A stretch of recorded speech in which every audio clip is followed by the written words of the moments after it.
This is going to be a very quick explanation to help you understand what's happening with perimenopause. Let's just imagine in your 30s, you've got a regular period. These are your hormones. They've got this regular fluctuation. And then suddenly you hit around 40, maybe a little bit later, and your ovaries are starting to shrivel up and die.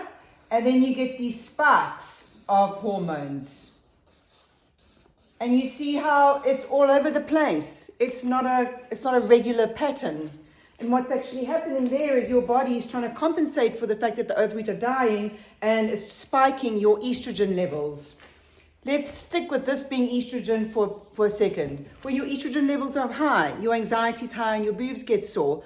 This irregular pattern, as you can imagine, creates irregular periods. They can be light, they can be heavy, they can last for days, they can last for a few days. It also affects vaginal dryness. Let's now add to that progesterone. Let's imagine this is progesterone. So similar, you've got a normal cycle over time, and then it starts to drop during this perimenopause phase. It's not as dramatic as the estrogen drop, but you still feel it. And the changes in progesterone affect things like your mood and sleep and periods. A lot of people will have very, very heavy periods actually as their progesterone is decreasing. For sleep, I take progesterone at night. It helps me sleep. If I don't take it, then I don't sleep so well. Another thing is your FSH. Again, very similar story. It doesn't have as dramatic a decrease, but a decrease in FSH can affect your night sweats and hot flashes. And finally, one that is not spoken about very often is your testosterone. Women actually have more testosterone than estrogen.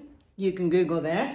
And your testosterone, same thing, it has a pattern and then it starts to die over that period of time. Your testosterone affects so many things like your metabolism, your muscle mass, your mood, energy, and other things. So you can see why during this phase, perimenopause is such a shit show.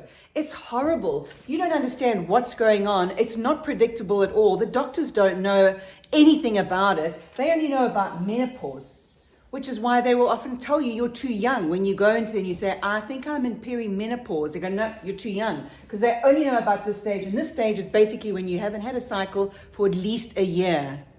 Perimenopause is the stage before, and it's the most disconcerting. Even if you're on HRT, it can still be a tricky time because, look, your body's still producing hormones. You might have to get other medications to help you, such as an anti-anxiety, like I'm on something called Desfen, which does help a lot. There are also natural remedies that you can try if you can't go into HRT or you don't want to go into HRT, but I don't know too much about that. I would see a naturopath if you want to talk about it. Something else I wanted to add is that doctors will often say to you, if you've got a cycle, you can't be in perimenopause. Actually, it's the other way around. You can't be in perimenopause without a cycle because you have to have a cycle. These hormones are fluctuating all the time. You still have to have a cycle for the cycle to slowly die. You're only in menopause when your cycle is gone. So I hope that helps. Please take this to your GP if you get told you're not in perimenopause or you're too young. If you've got a friend who's also struggling and you think this might be something that could be the reason, please also send this to them. There's just not enough information out there. Also, I'm not a doctor. This graph is just a really basic demonstration of what perimenopause is. So do your own research.